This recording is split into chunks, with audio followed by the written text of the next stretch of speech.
sa mga tao na ang pangarap ay maging maganda ang kinabukasan ng kanilang mga anak at mahal sa buhay.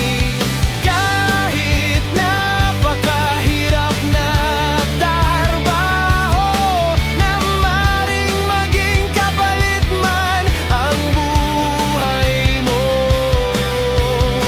pero hindi mo inisip yan dahil ang pangarap mo ay mabigyan ng magandang buhay ang mga tao. Pero talagang mapagbiro ang tadhana, isa na namang hamon ang dumating sa buhay mo.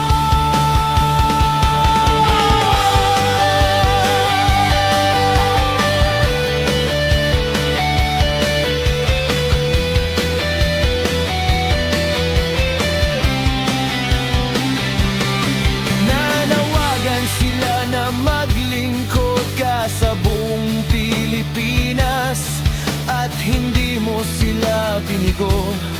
Tumakbo kang presidente kahit labag sa iyong kalooban, dahil mahal mo ang mga Pilipino. Hindi mo sila tinangihan para sa pababago ng buong Pilipinas, pero hindi sapat ang panahon para baguhin ang lahat dahil sa napakaraming taong sinasamba ang pera. Mga taong walang ibang iniisip kundi manglamang sa kapwa at magnakaw sa kaban ng bayan. Buhaw sa salapi at kapangyarihan, wala na natitirang hiya sa sarili. Pamilya ay pinapakain na nila ng galing sa nakaw, nababalot na ng kasamaan ang kanilang isip at puso.